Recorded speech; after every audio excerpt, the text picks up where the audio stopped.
Assalamualaikum warahmatullahi wabarakatuh. Salam guru penggerak.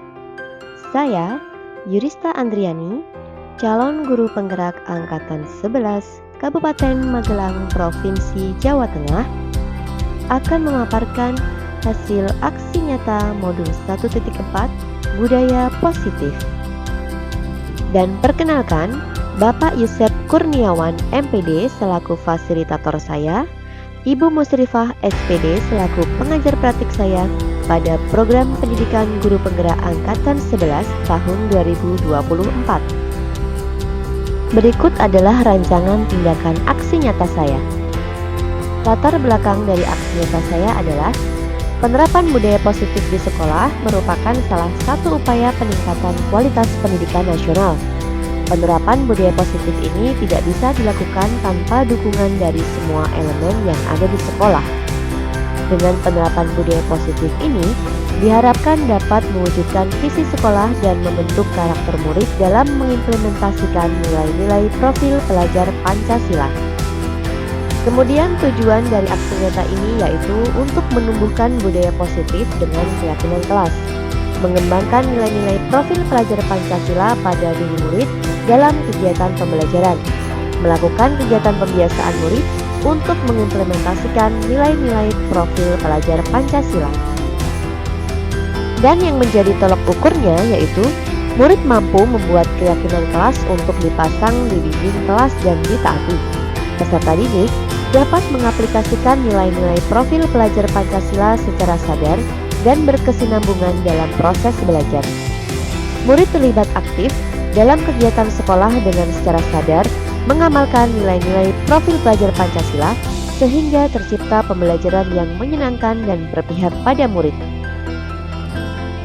Adapun langkah-langkah yang akan dilakukan diantaranya adalah minggu pertama pada tanggal 1 hingga 2 Agustus 2024, saya menyusun rencana aksi nyata sosialisasi kepada seluruh warga sekolah, meliputi kepala sekolah, guru, murid, dan tenaga kependidikan terkait disiplin positif, keyakinan kelas, dan profil pelajar Pancasila dan praktik segitiga restitusi sebagai dampak pelanggaran keyakinan kelas.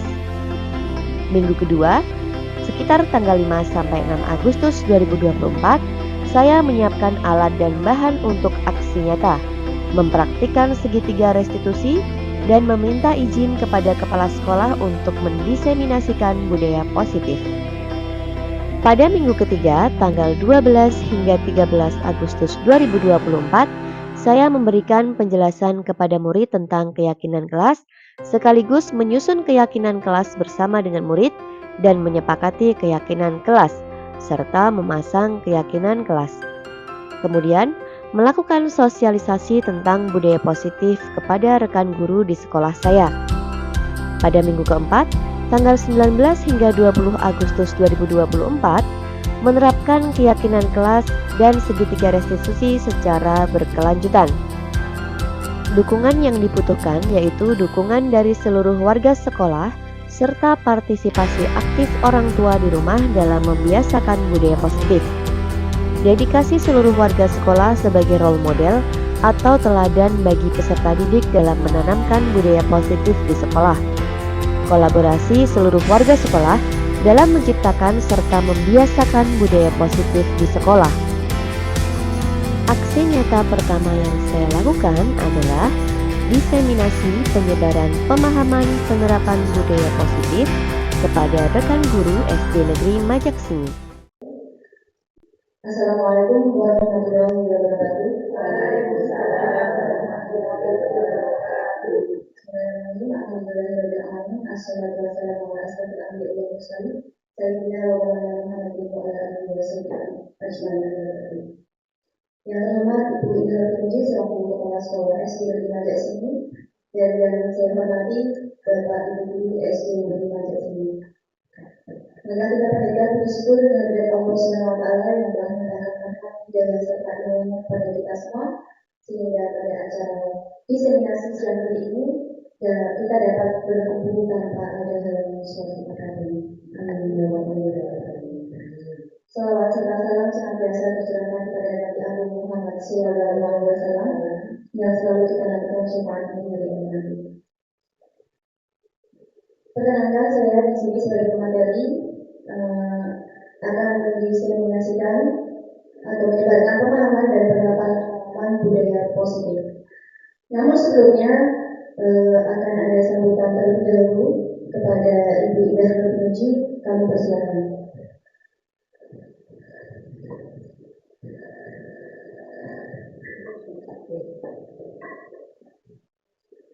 Bismillahirrahmanirrahim. Assalamualaikum warahmatullahi wabarakatuh. Asyhadu an la ilaha illallah wa asyhadu anna Muhammadar Rasulullah. Rabbi shrah li sadri wa yassir li amri wahlul 'uqdatam min lisani yafqahu qawli. Bapak Ibu yang saya hormati, marilah kita bersama-sama memanjatkan puji syukur kehadirat Allah Subhanahu wa Ta'ala, di mana pada kesempatan kali ini kita bisa bertemu kembali mengadakan diseminasi disiplin budaya positif yang akan disampaikan oleh CGP Ibu Yurista Andriani SPG. Mari kita bersama-sama nanti kita memperhatikan apa yang disampaikan oleh Ibu Yurista agar kita dapat menyerap ilmunya agar bisa kita nanti dipraktekkan dalam kehidupan sehari-hari di sekolah. Untuk itu saya sebagai kepala sekolah memberi dukungan dan motivasi kepada Ibu Yurista agar pelaksanaan diseminasi ini bisa berjalan dengan lancar dan menghasilkan hasil yang bagus. Nah, mari kita bersama-sama dengan bacaan hamdalah bersama-sama untuk mensyukurinya. Alhamdulillahirabbil alamin. Bapak Ibu yang saya hormati, untuk kali ini saya tidak panjang lebar karena waktunya juga sudah menunjukkan siang. Mari kita bersama-sama untuk mengawali kegiatan ini dengan bacaan basmalah bersama-sama. Bismillahirrahmanirrahim. Terima kasih atas perhatiannya dan saya kembalikan kepada Ibu Yurista untuk menyampaikan materi yang akan disampaikan. Sekian saja. Assalamualaikum warahmatullahi wabarakatuh.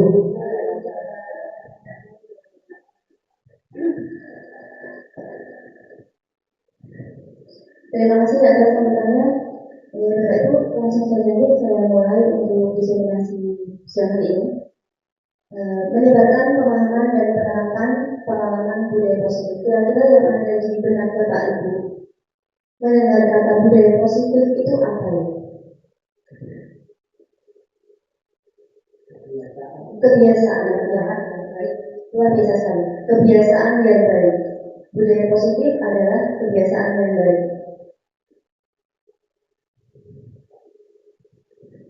Nah, untuk menyampaikan disiplin positif tadi, budaya positif tadi akan saya bagi ke dalam beberapa paparan. Untuk yang pertama itu adalah perubahan paradigma belajar. Yang kedua disiplin positif. Ketiga nilai-nilai kebajikan. Keempat kebutuhan dasar manusia. Kelima motivasi perilaku manusia. 6 posisi kontrol guru. 7 keyakinan kelas. Dan yang terakhir atau ke-8 adalah segitiga restitusi. Untuk yang pertama yaitu pembelajaran paradigma baru. Pembelajaran dengan paradigma baru merupakan pembelajaran yang dirancang berdasarkan prinsip pembelajaran berdiferensiasi, sehingga para peserta didik belajar sesuai kebutuhannya, berdasarkan tahap perkembangan sesuai teori psikologi modern untuk mewujudkan profil pelajar Pancasila. Jadi Bapak Ibu, selama saya mengikuti pendidikan guru penggerak ini, saya mendapatkan ilmu baru bahwa ternyata selama ini kita masih menggunakan metode pembelajaran yang berpusat pada guru, teacher center. Nah, pada teknologi itu, belajar pada teknologi itu ternyata pembelajaran itu berpusat kepada peserta didik. Ya, berdiferensiasi.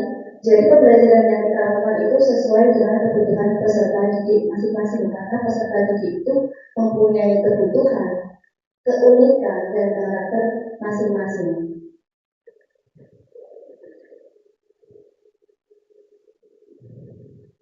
Berdiferensiasi sehingga para peserta didik belajar sesuai kebutuhannya berdasarkan tahap perkembangan sesuai teori psikologi Butler untuk mewujudkan profil pelajar Pancasila. Nah, di sini sudah ada profil pelajar Pancasila. Ada berapa Bapak Ibu profil pelajar Pancasila?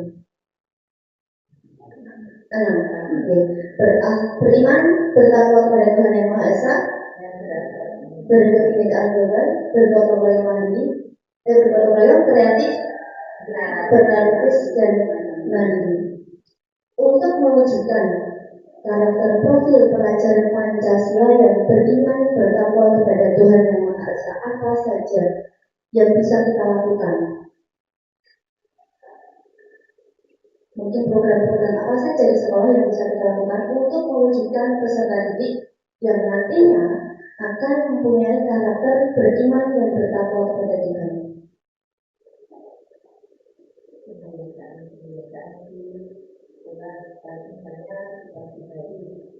Anak-anak menghafal, misalnya kalau di kelas pendek itu dengan pembiasaan sebelum pembelajaran dimulai itu dengan membaca Asmaul Husna, kemudian ada yang hafalan Al-Quran atau juz amma kalau yang masih kelas rendah.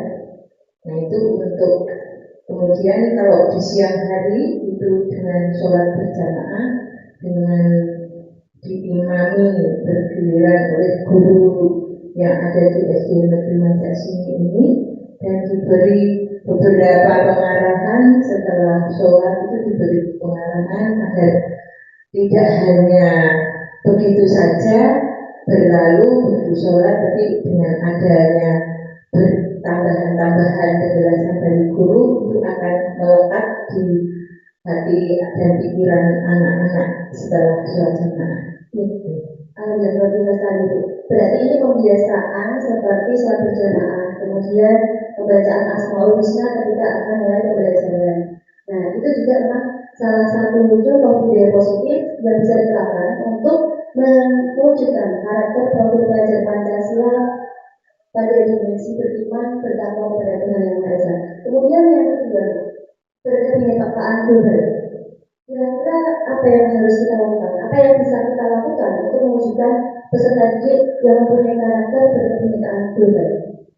Pada zaman sekarang ini, itu kan pada era digitalisasi sekarang ini ya, itu kan pasti banyak informasi atau banyak berita-berita yang sangat apa ya, global ya, seperti misalnya tawuran atau misalnya perang antar suku gitu ya. Kira-kira apa yang bisa kita lakukan untuk anak didik kita? Banyak informasi yang bisa diakses dengan sangat mudah, ya, sehingga bisa mendapatkan informasi-informasi dari berbagai belahan dunia, ya, bukan dari seluruh Indonesia, sehingga bisa memfilter, menyaring sesuai dengan budaya kita, budaya lingkungan, dan yang tidak sesuai itu nanti bisa ditolak, maksudnya tidak diterapkan dalam budaya kita. Ya, betul. Jadi intinya pada intinya kita menyaring kebudayaan yang masuk kepada kita, dan seluruh informasi yang masuk kepada kita. Dan ada yang lainnya juga, kita juga bisa menanamkan kepada siswa untuk saling menghargai perbedaan ras, suku, agama, dan budaya. Jadi dari menghargai perbedaan itu kita juga bisa menanamkan karakter berkebinekaan global kepada anak. Yang selanjutnya itu bergotong royong. Bagaimana Bapak Ibu? Apa yang bisa kita lakukan sebagai wujud untuk menanamkan karakter gotong royong kepada anak didik kita.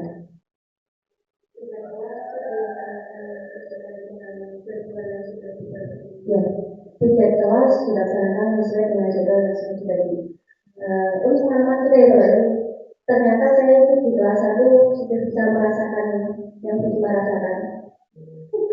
Untuk tiket ini, ternyata tidak hanya anak diberikan jadwal, kemudian kamu hari Senin jadwal tiketnya, kamu hari Selasa, ternyata kita juga harus memberi contoh. Enarso sumpuodo, enarso wamanarso, begitu di depan bercontoh, di tengah membagi semangat, di belakang memberikan dorongan.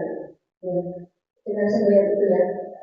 Jadi dari situ saya sadar, oh ternyata anak kelas itu kalau cuma dibiarkan kita berdiri mengawasi seperti ini aja ya, mereka akan ikut seperti itu. Iya, mereka akan berdiri saja. Iya, jadi dari situ kita memberi contoh. Jadi anak-anak itu sudah, ayo nanti diberi bantu kita nyapu, kita membersihkan meja. Karena ternyata tuh anak kelas 1 ini masih belum bisa menggunakan sapu dan kemeja. Sapu itu digunakan cara megangnya. Sapu itu digunakannya didorong seperti itu. Jadi nanti bentuknya itu kalau rusak kayak kumis. Nih, megang ke kanan dan ke kiri. Kemudian kemoceng, karena anak ini tidak kebagian sapu, akhirnya kemoceng ini digunakan untuk menyapu.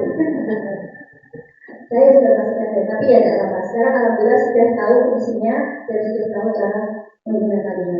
Jadi gotong royong di sini tidak hanya siswa yang bergotong royong, akan tetapi kita juga memberikan teladan untuk bisa saling bergotong royong agar siswa juga bisa mencontoh dari kita. Yang selanjutnya yaitu kreatif. Nah, kreatif di sini bagaimana cara kita bisa mewujudkan anak-anak yang nantinya akan menjadi pribadi yang kreatif, peserta didik yang kreatif. Apa yang bisa kita lakukan?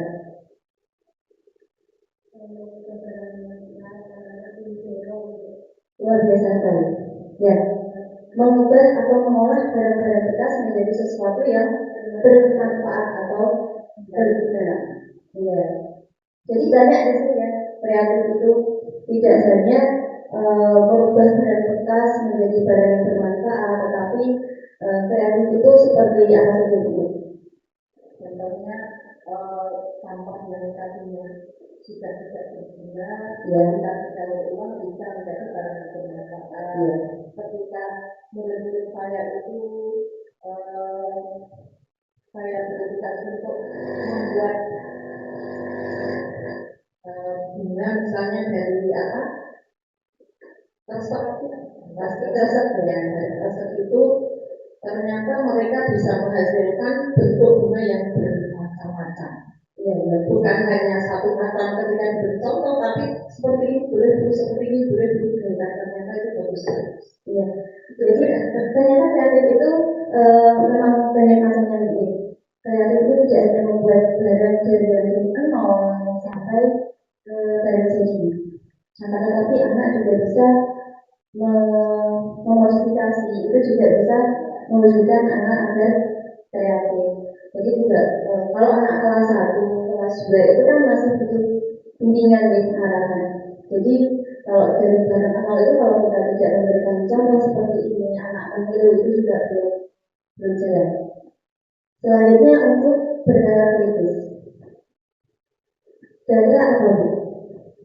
Untuk bisa mewujudkan peserta didik yang bernalar kritis. Contohnya itu dalam belajar matematika. Ketika kita memberikan pembelajaran matematika dengan satu cara, ternyata mereka menemukan jawaban dengan cara yang lain yang tidak kita contohkan pada saat itu. Mungkin mereka belajar dari sosial media, atau mungkin bisa les gitu ya. Les mungkin juga ketika dia berpikir kok bisa dengan cara seperti ini, ternyata jawabannya sama, dan itu mereka bisa mencari jalan lain untuk menemukan jawaban dalam belajar matematika. Jadi anak bisa menemukan solusi lain ya. Nah, untuk bernalar kritis selanjutnya, Kira-kira apa selain pembelajaran jumlah matematika ini?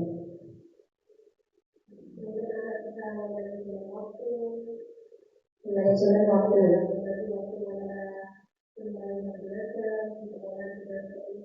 Jadi tahu tanggung jawabnya.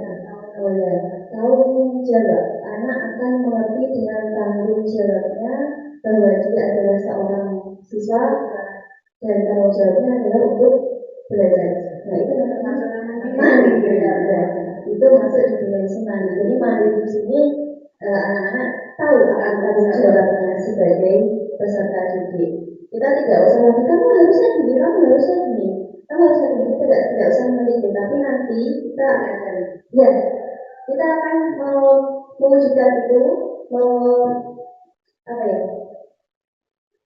memberikan contoh atau mewujudkan budaya positif, memberikan kegiatan-kegiatan kebiasaan positif untuk mewujudkan peserta didik yang nantinya akan mandiri dan tahu akan tanggung jawabnya.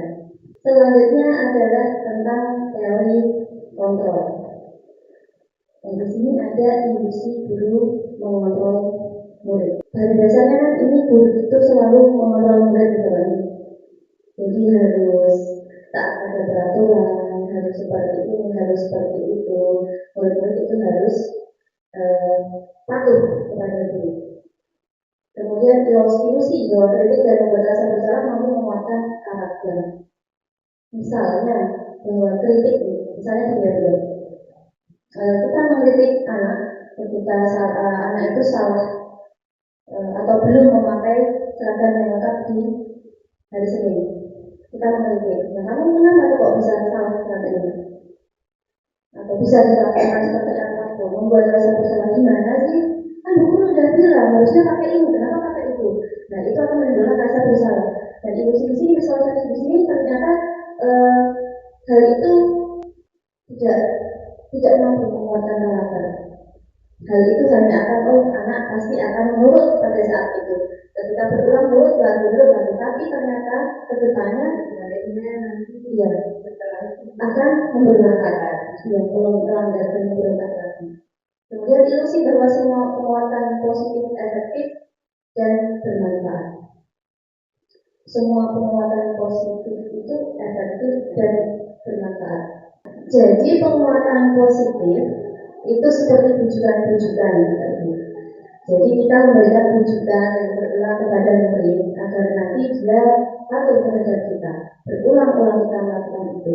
Akan tetapi nanti pada akhirnya murid tetap akan melanggar. Kemudian ilusi bahwa orang dewasa berhak memaksa. Jadi walaupun kita orang dewasa itu sebenarnya kita tidak berhak untuk memaksa anak. Apalagi seperti yang saya katakan tadi, pembelajaran paradigma baru itu berpusat kepada peserta didik sesuai dengan kebutuhan peserta didik. Jadi di sini ilusi bahwa orang dewasa berhak memaksa itu ternyata tidak tepat.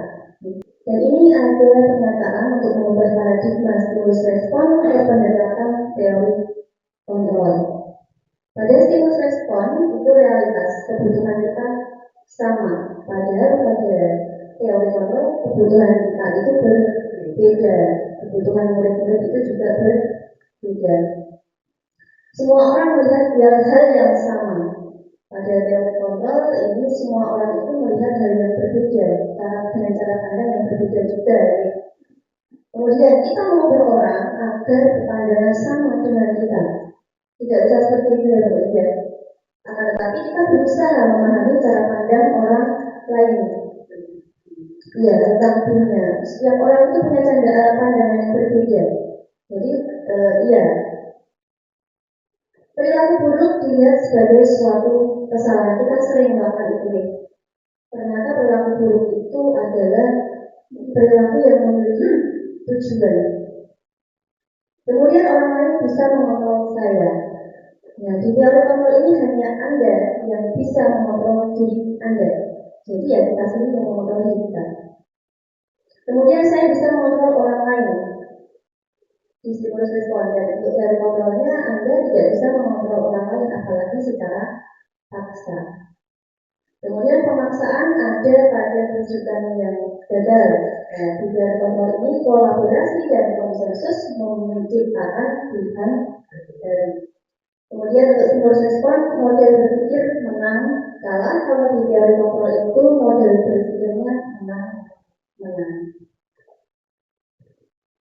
Selanjutnya, disiplin positif. Kita sudah sampai di disiplin positif. Disiplin positif itu berasal dari kata disiplina yang artinya belajar. Disiplin mengacu pada disiplin diri yang memiliki tanggung jawab terhadap apa yang dilakukannya berdasarkan nilai-nilai yang diyakini.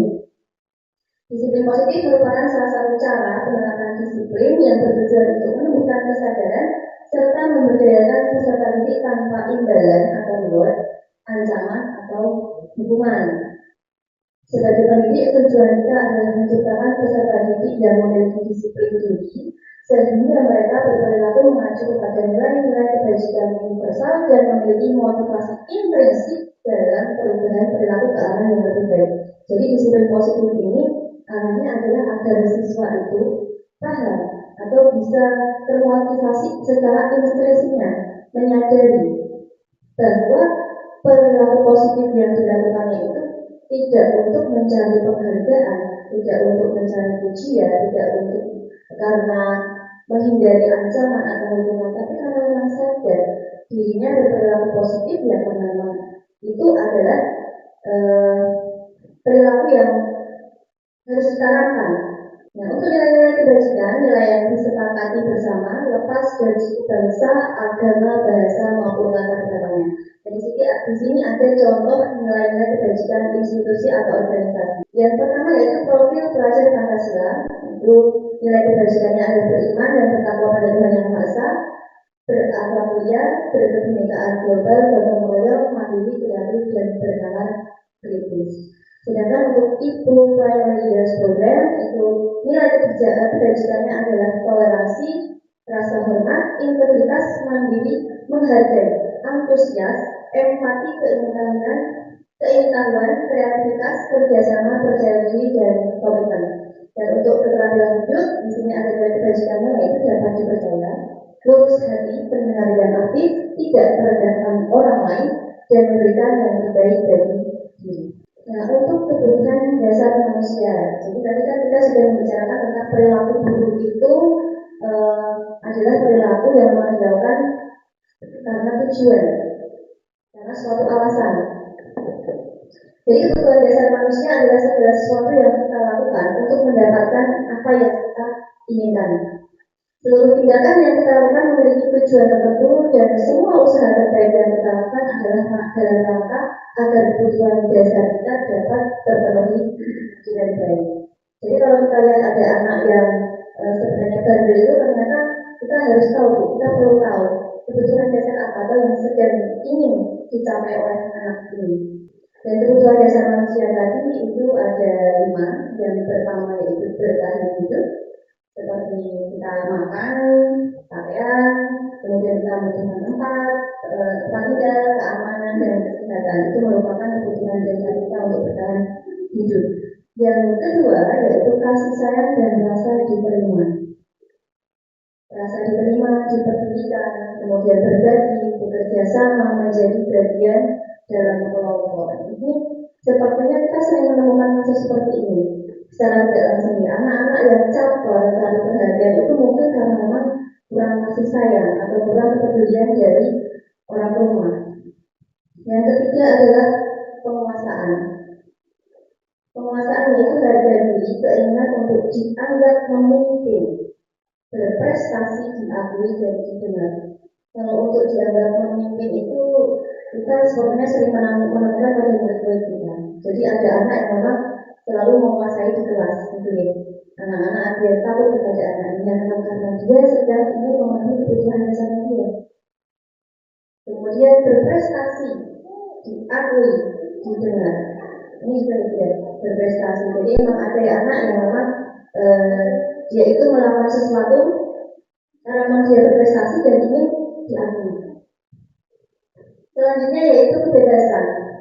Mandiri, memiliki pilihan, mencoba hal baru, mampu mengendalikan arah dunia. Kemudian kesenangan. Nah ini di kelas 1 ini banyak sekali yang ingin memenuhi kebutuhan dasarnya seperti ini. Jadi memang mereka itu berlari-lari, bersenjauh dengan temannya karena ingin memenuhi kesenangannya dia, bermain, berhumor, antusias, dan tertawa. Kemudian untuk motivasi perilaku manusia, yang pertama itu ada motivasi ekstrinsik. Motivasinya adalah untuk menghindari ketidaknyamanan atau hukuman. Jadi anak termotivasi hanya karena menghindari hukuman atau ancaman saja. Dia mau memakai sepatu hitam hanya karena tidak mau dihukum. Dia mau berkata baik saat di dalam kelas hanya karena tidak ingin dihukum atau ditegur. Tapi nanti di luar akan seperti itu lagi. Itu sering sekali kita dapati. Kemudian untuk mendapatkan imbalan atau penghargaan dari orang lain. Jadi anak ini berperilaku ya karena memang aku ingin mendapat ujian, aku memang ingin mendapat penghargaan. Kemudian untuk motivasi intrinsik, motivasi ini adalah untuk menjadi orang yang mereka inginkan dan menghargai diri sendiri dengan nilai-nilai yang mereka percaya. Jadi dari motivasi intrinsik ini yang mereka sadar, aku nggak boleh berbuat seperti ini karena ini tidak baik. Jadi bukan karena ancaman, bukan karena hukuman, bukan karena penghargaan, tapi mereka sadar akan perilaku yang mana yang baik dan mana yang tidak baik.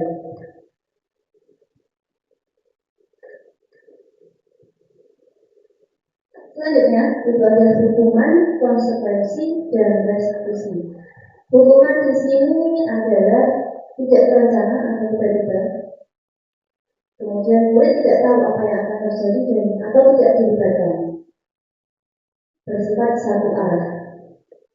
Kemudian untuk konsekuensi, ini memang sudah terencana dan sudah pernah disepakati sesuai peraturan. Murid tetap dibuat tidak nyaman karena konsekuensi ini. Kemudian sikap guru selalu memonitor murid.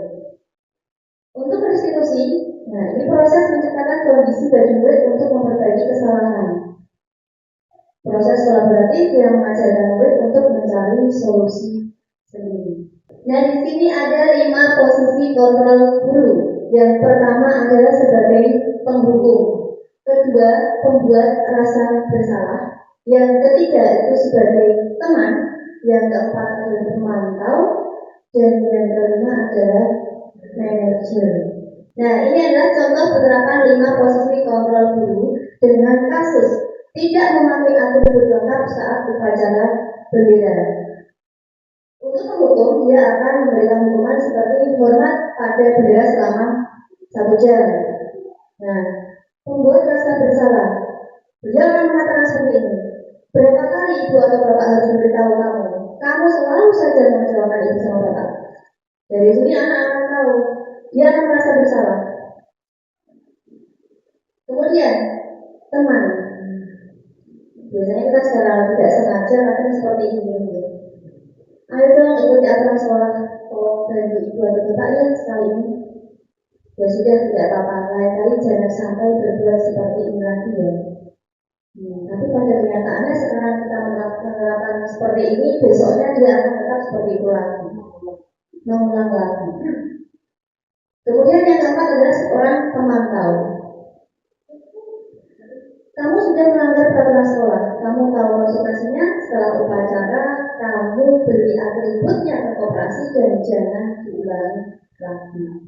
Jadi ini sebenarnya kalau saya pemahamannya begini, memantau kira-kira yang kurang apa dari anak ini, kemudian kita berikan solusi. Tapi tetap saja solusinya membeli atribut ke koperasi dan jangan diulangi lagi. Itu setiap Senin kita selalu mengalami. Nggak pakai topi. Nanti beli di koperasi, besoknya beli lagi. Sabuk juga, nggak bawa sabuk. Sudah beli, Seninnya lagi, sabuknya nggak ada lagi. Sering seperti ini. Nah, untuk yang manajer, posisi sebagai manajer, yang bisa kita lakukan adalah atau kita katakan kepada murid, apakah kamu tahu kira-kira kesalahanmu apa? Kita mengajak murid berdiskusi. Kira-kira bagaimana kamu memperbaiki kesalahanmu? Jadi kita tidak langsung memberikan solusi, tapi anak ditawari dia diminta untuk mencari solusi sendiri. Dan nanti kelamaan ketika kita mengajak diskusi dengan latar diskusi ini atau dengan posisi seorang manajer ini, anak lama-lama akan sadar. Ini pertanyaan Bapak Ibu. Kira-kira posisi kontrol apakah aku? Saya kecewa sekali dengan kamu, Fares, pembuat rasa bersalah. Ya. Posisi kontrol tadi adalah membuat rasa bersalah dengan mengatakan hal seperti itu tadi. Selanjutnya, kamu tidak pernah benar melakukannya ini. Kira-kira posisi kontrol apa ini?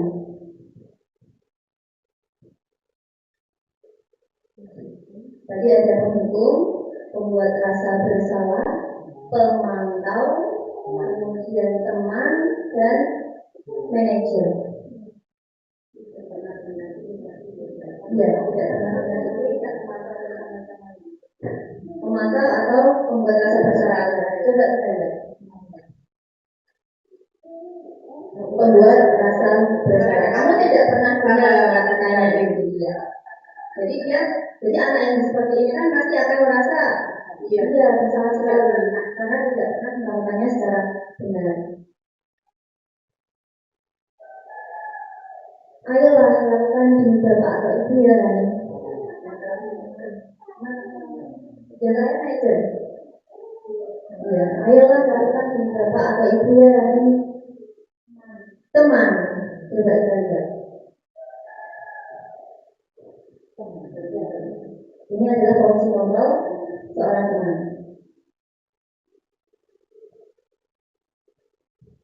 Kamu tidak pernah mendapat nilai jika tidak mengerjakan tugas bapak. Kira-kira posisi kontrol apa ini? Penghukum, pemantau, penghukum. Berarti pemantau dan penghukum. Kita lihat. Penghukum. Ya.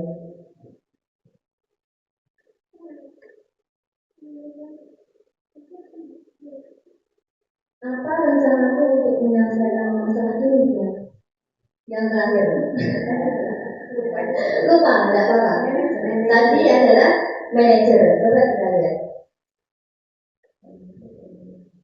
Ya, selesai. Tapi adalah posisi kamu seorang manajer.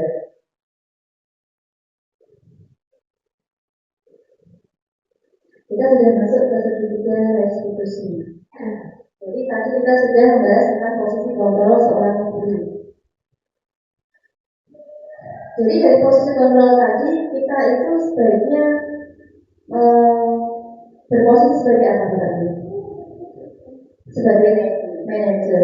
Nah dari manajer ini kita akan menerapkan segitiga restitusi ketika nanti ada suatu kasus atau masalah yang dihadapi oleh siswa. Jadi segitiga restitusi ini ada 3 tahapan. Yang pertama yaitu menstabilkan identitas, yang kedua memvalidasi tindakan yang salah, dan yang ketiga adalah menanyakan keyakinan. Untuk langkah pertama yaitu menstabilkan identitasnya. Menstabilkan identitas ini adalah menstabilkan identitas dari seseorang yang gagal menuju ke orang yang sukses. Maksudnya di sini kita bisa menemukan anak yang sedang memiliki kasus. Di sini kita bisa mengatakan semua orang memang pernah berbuat salah. Tidak ada. Ya, bisa dikatakan harusnya semua orang itu pernah berbuat kesalahan. Iya enggak? Iya kan? Semua orang itu pernah berbuat salah. Tidak hanya murid kita, tapi kita juga ada. Dan untuk memvalidasi pada tahapan menstabilkan identitas ini, ketika sudah sukses, kita akan ke tahap memvalidasi tindakan yang salah. Pada langkah validasi tindakan yang salah, kita ini maksudnya bukan membenarkan perbuatan anak yang salah, tapi kita memberitahukan bahwa perbuatan ini salah. Gitu. Bagaimana ya? Cara mengatakannya itu, kamu tahu kamu tadi berbuat apa, kemudian kira-kira bagaimana sikapmu, apakah itu sudah baik atau belum. Jadi nanti anak yang akan selalu anak yang nantinya akan selalu mencari solusi atas permasalahannya. Nah, di validasi tindakan yang salah ini kita juga mencari tahu, kita menggali kebutuhan dasar anak tadi itu. Mereka pasti punya alasan kenapa mereka melakukan kesalahan. Jadi ketika ada anak yang menjambat temannya, nah, kita tidak serta-merta langsung menyalahkan anak itu. Tidak, tapi kita juga bisa dengan langkah sedikit dari situasi ini. Kita stabilkan dulu identitasnya, bahwa memang semua orang itu pernah berbuat salah. Ibu juga pernah kok dulu menjabat teman ibu waktu dulu kecil. Kemudian kita lanjut tindakan yang salah ini, tetapi perbuatan itu kan tidak baik. Guru boleh tahu kenapa kamu melakukan itu, kenapa kamu menjabat temannya. Nah dari sini kita biasanya akan tahu alasan dia menjabat teman-temannya itu apa, alasan dia menendang temannya itu apa. Tadi dia ini kok bu, tadi dia mukul saya bu, tadi dia ini bu, tadi dia ngejek saya. Nah dari situ karena memang dia sedang memenuhi kebutuhan dasarnya saja. Kemudian untuk menanyakan keyakinan, ya pasti di kelas kita sudah membuat keyakinan kelas ya. Nah dari kesalahan-kesalahan yang telah dibuat tadi oleh anak, dari langkah menstabilkan identitas, kemudian langkah kedua validasi tindakan yang salah itu sudah berhasil dilalui. Lalu kemudian kita ke langkah ketiga, menanyakan keyakinan kelas atau menanyakan keyakinan sesuatu yang mereka yakini. Misalnya dengan cara seperti ini, kalau tadi kamu menjabat teman kamu, apakah itu sesuai dengan keyakinan kelas yang kita buat? Jadi misalnya di kelas itu sudah sepakat membuat keyakinan tidak merundung temannya. Dengan positifnya adalah saling menyayangi. Jadi saling menyayangi antar teman. Apakah perbuatan itu sudah sesuai dengan keyakinan kelas yang tadi dibuat? Saling menyayangi itu tadi. Jika memang belum, kita tawarkan. Lalu apa yang akan kamu lakukan untuk memperbaiki kesalahanmu? Nah dari situ kita mengajak anak diskusi untuk mencari solusi sendiri. Nah ini ya, berdasarkan prinsip membuat kesalahan adalah bagian dari proses pembelajaran. Menstabilkan identitas berbuat salah itu wajar. Berbuat salah itu tidak apa-apa kalau guru juga pernah mengalaminya atau melakukannya. Tak ada manusia yang sempurna. Ibu atau bapak juga pernah melakukan itu. Ibu atau bapak tidak mau mencari kesalahan. Ibu atau bapak hanya ingin mencari solusi dari permasalahan. Kamu berhak merasa begitu. Maksudnya begitu, kamu berhak merasa marah. Ketika anak melakukan kesalahan dia menendang temannya, berarti mungkin dia sedang marah dengan temannya. Apa sebabnya dia itu marah sama temannya? Kemudian selanjutnya ada, nah ini validasi tindakan yang salah. Kamu pasti punya alasan mengapa melakukan itu. Dari sini kita akan tahu kebutuhan dasar apa yang sedang dipenuhi oleh anak itu. Kamu melakukannya karena mempertahankan sesuatu yang penting bagimu. Biasanya anak-anak itu selalu rebutan pensil, rebutan pulpen, rebutan penghapus. Dari situ saja nanti anak pasti akan ada permasalahan. Dan langkah yang ketiga yaitu menanyakan keyakinan. Apa keyakinan kelas kita yang telah kita buat sudah sesuai atau belum dengan keyakinan kelas kita perbuatan kalian tadi?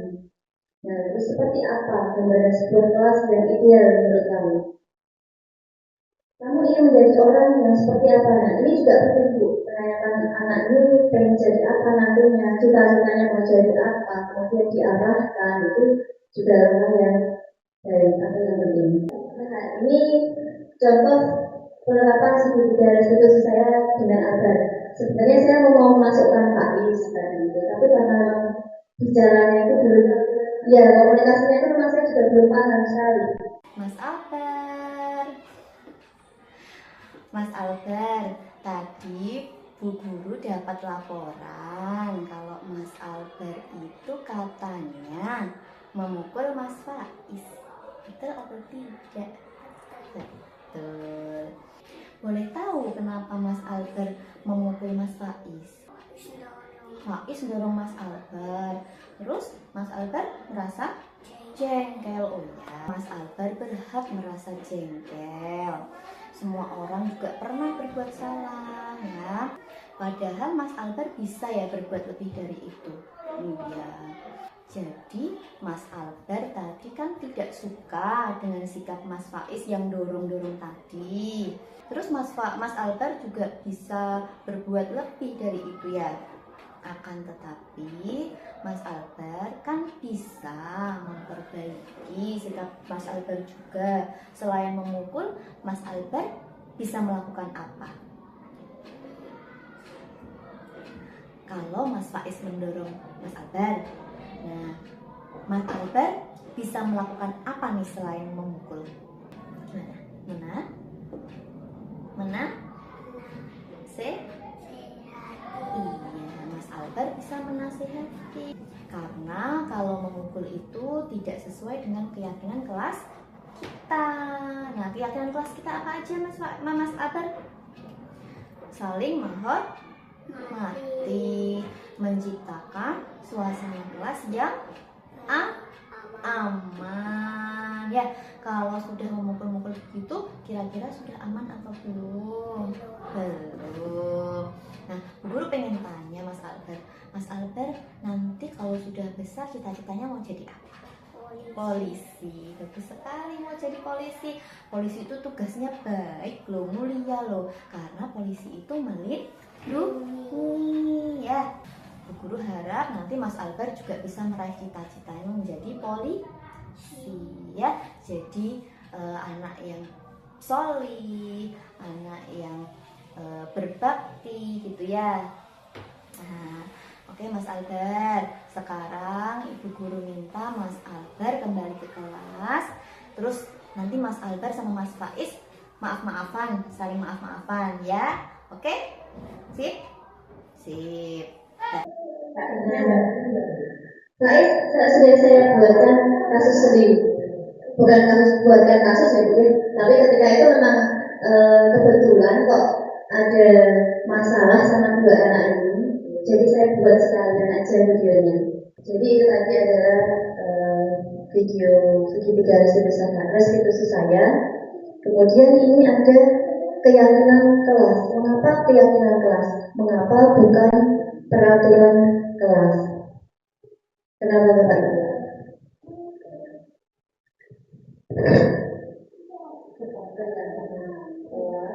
Ya kesepakatan ya sekarang keyakinan kelas itu. Kenapa bukan peraturan? Kenapa diganti dengan keyakinan kelas?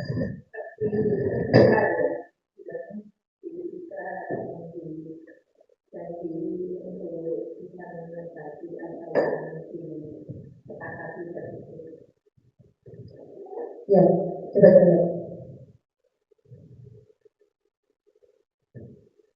Oh itu betul. Jadi kenapa keyakinan kelas?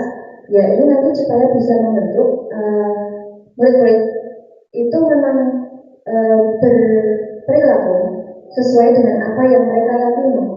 Jadi ketika membuat keyakinan kelas saling menyayangi antar teman. Nah nanti ketika itu mereka yakini, mereka nanti akan berperilaku sesuai dengan apa yang mereka yakini. Kalau di kelas itu ya kita harus saling menyayangi. Walaupun di kelas saya sendiri itu memang masih belum maksimal berjalan seperti itu, tetapi karena ketika saya harus setiap kali mengingatkan keyakinan kelas apa yang kita buat kemarin, kita harus bagaimana dengan teman-teman kita. Nanti mereka tahu kita harus saling menyayangi. Oke, kalau harus saling menyayangi, maka kamu harus bagaimana berbuat dengan teman-teman kamu, apakah dengan memukul, dengan menyeret, itu sudah sayang dengan temannya. Jadi dengan langkah-langkah seperti itu, mereka nanti akan berperilaku sesuai dengan apa yang keyakinan kelas mereka. Jadi ini adalah pembentukan keyakinan kelas di kelas saya. Nah, pembentukan keyakinan kelas itu bersifat abstrak, berupa pernyataan universal, dibuat dalam pernyataan positif, sesuai dengan kondisi kelas dan sekolah sehingga mudah diterapkan. Semua warga sekolah atau warga kelas dilibatkan saat membuat keyakinan kelas. Jadi ketika saya meminta anak-anak untuk membuat apa yang harus kita lakukan di kelas ini, kita tidak boleh apa, itu cenderung mereka menjawab dengan kalimat negatif. Tidak boleh ramai, tidak boleh coret-coret, tidak boleh membuang sampah sembarangan. tidak boleh mengganggu teman, tidak boleh merundung teman. Tetapi keyakinan kelas di sini kita menggunakannya kalimat positif. Nah, jadi dari masukan-masukan anak-anak tadi, ide-ide yang telah dikeluarkan oleh anak, kita merubah kalimat negatif tersebut menjadi kalimat positif. Yang pertama adalah dalam menentukan keyakinan kelas tadi, tanyakan pendapat murid tentang masalah dan harapan kelas. Jadi masalah yang selalu terjadi di kelas ini apa?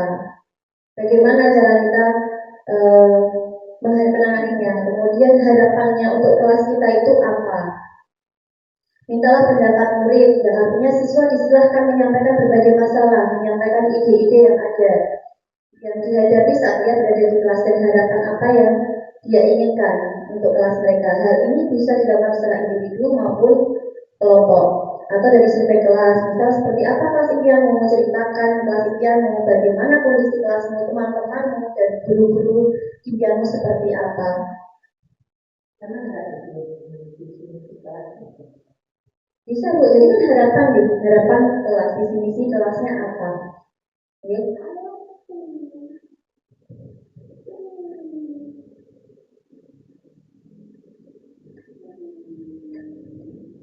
Dan yang kedua adalah mengeksplorasi ide dari murid untuk mencapai kelas impian.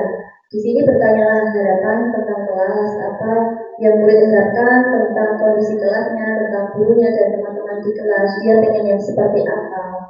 Kemudian mereka menulis hasil diskusinya di papan atau di sticky note ya itu. Kemudian hal ini memberi kesempatan murid dilibatkan dalam mengatur kelasnya. Jadi dengan kegiatan pembuatan keyakinan kelas ini ya ini memang secara tidak langsung melibatkan murid untuk mengatur kelasnya. Untuk pengalaman saya di kelas 1 belum bisa dengan cara seperti ini. Anak-anak menulis peraturannya bagaimana, ide-ide mereka itu belum bisa berjalan. Jadi langkah yang saya lakukan adalah saya memberikan arahan, memberikan ide dari saya. Kemudian mereka saya tanyakan, ide-ide dari mereka saya tampung, saya tetap langsung, kemudian saya arahkan juga, baru nanti bisa terbuat keyakinan kelas. Nah dari ide-ide tadi kita mengambil kesimpulan. Artinya lakukan diskusi untuk mendapatkan umpan balik dari murid. Jadi ide-ide tadi kita melakukan diskusi dengan anak. Kemudian kita perjelas tentang keyakinan kelas. Penting jika ada kesepakatan kelas berisi aturan yang murid percaya dan bisa dilakukan baik sebagai individu maupun kelompok. Pastikan bahwa semua daftar memang diperlukan dalam semua proses belajar mengajar. Jika ada yang terlewati, tanggung murid menambahkan tujuan yang lain yang terlupakan atau menghapus tujuan yang tidak utama. Jadi setiap anak itu kan pasti idenya ada yang sama, ada yang berbeda. Dan dari ide-ide tadi sudah kita buat menjadi kalimat positif, kemudian kita ubah dari peraturan-peraturan kelas tadi itu kita ubah menjadi keyakinan kelas. Artinya kita bisa membuat poster atau tabel yang menampilkan keyakinan kelas yang disetujui di akhir. Keyakinan kelas dibuat dapat berupa panduan tingkah laku yang berupa kata yang positif, misalnya jangan berlari, itu nanti bisa diubah menjadi berjalan hati. Atau kalau di sini kami tadi sudah menyepakati tenang saat di kelas. Kemudian dilarang mencoret-coret tembok. Di sini kami sudah menyepakati menjaga fasilitas sekolah tetap bersih. Dan tadi itu tidak boleh merundung temannya. Nah itu sudah kami ganti dengan saling menyayangi sesama teman. Kemudian ada yang membuat ide tidak boleh buang sampah sembarangan, itu juga sudah kami ubah dan kami sepakati membuang sampah pada tempatnya. Kenapa nggak banyak-banyak ya? Memang untuk kelas 1, kelas 9, 5 itu sudah cukup, 4 atau 5 itu sudah cukup. Ya. Untuk kelas lain mungkin ada 7, ada 8, ada 9 ya, banyak sekali. Nah, kemudian sepakati keyakinan kelas untuk menciptakan rasa memiliki, beri waktu bagi semua siswa untuk menandatangani atau memberi nama atau tanda pada poster kontrak atau kesepakatan kelas. Guru juga perlu memberi tanda tangan. Letakkan poster terlihat oleh semua murid dan guru dengan memberikan cap tangan sebagai tanda untuk membuat kesepakatan kelas. Jadi karena di sini anak-anak mungkin belum bisa tanda tangan. Saya buatkan foto, kemudian saya tempel itu.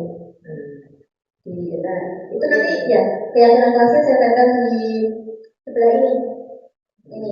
Nah, nanti di bawahnya ada murid-muridnya, ada foto murid-murid itu tadi.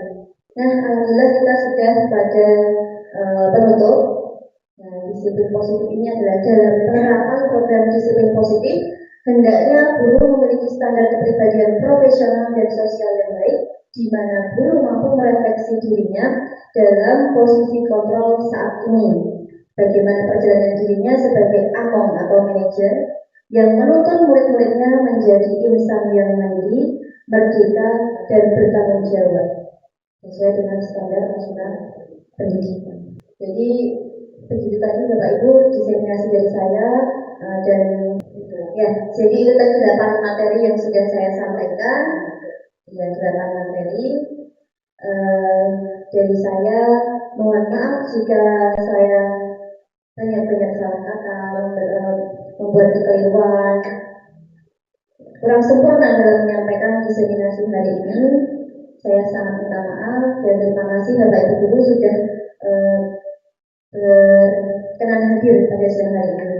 Sekian dari saya tutup. Wabillahi taufiq wal hidayah. Wassalamualaikum warahmatullahi wabarakatuh. Aksi nyata yang kedua yaitu penyebaran pemahaman kepada siswa dengan pembentukan keyakinan kelas.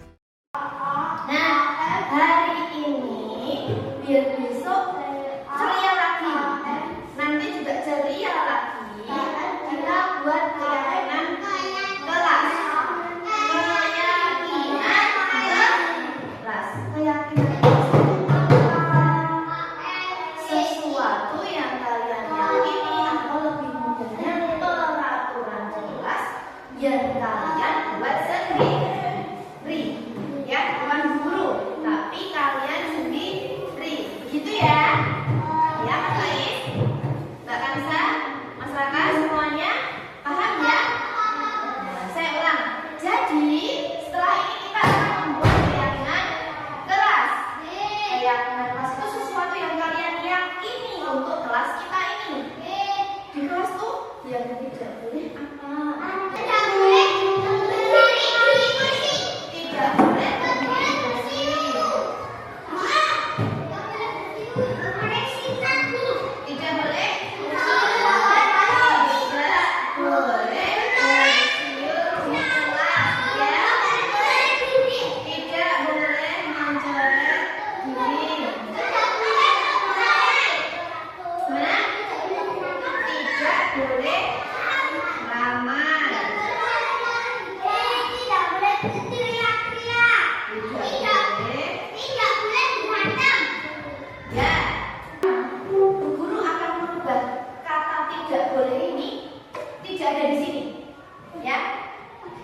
Biasanya kalau kalian jadi Mas Faiz tidak boleh bicara sendiri. Nanti Mas Faiz cuma biasanya seperti itu ya. Jadi di sini kata tidak bolehnya dibuang. Nah, ini tidak boleh buang sampah sembarangan. Kira-kira kalau tidaknya kita hilangi, maka jadi seperti apa ini? Menjaga membuang sampah di tempatnya, ya, gitu ya. Menjaga fasilitas sekolah tetap bersih supaya biar apa ini? Menjaga fasilitas sekolah supaya bersih, tetap bersih. Apa? Berarti apa? Kalian sedang menjaga kebersihan dari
untuk belajar. Mempunyai tugas untuk belajar.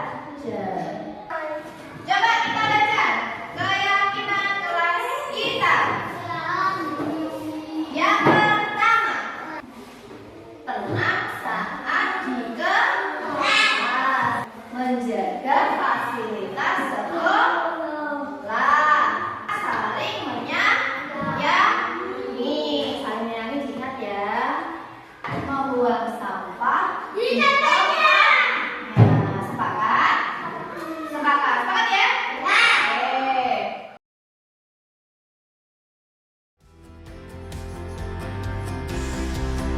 Pelaksanaan diseminasi atau penyebaran pemahaman kepada rekan guru SD Negeri Majaksini dilaksanakan pada tanggal 12 Agustus 2024 bertempat di SD Negeri Majaksini, Kecamatan Borobudur, Kabupaten Magelang, dan terdapat 6 peserta diseminasi yang hadir pada kegiatan ini. Kemudian, pembuatan keyakinan kelas bersama dengan murid-murid kelas 1 juga saya laksanakan pada tanggal 12 Agustus 2024.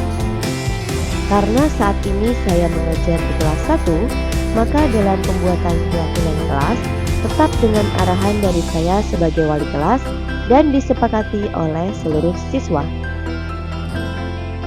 Perasaan saya setelah melakukan aksi nyata ini, saya menjadi sangat bersemangat dalam melakukan perubahan ke arah yang lebih baik, terutama menerapkan konsep-konsep inti dalam budaya positif di SD Negeri Majaksini. Kemudian rencana perbaikan untuk implementasi ke depan yaitu selalu melakukan evaluasi secara berkala, terus meningkatkan koordinasi dengan semua pihak di lingkungan sekolah, terus meminimalisir kekurangan-kekurangan yang ada, dan terus meningkatkan ilmu pengetahuan yang berkaitan dengan budaya positif. Kemudian, saya juga akan selalu menganalisis kebermanfaatan hasil diseminasi tersebut terhadap murid dan lingkungan belajar. Sekian paparan dari saya. Terima kasih. Wassalamualaikum warahmatullahi wabarakatuh.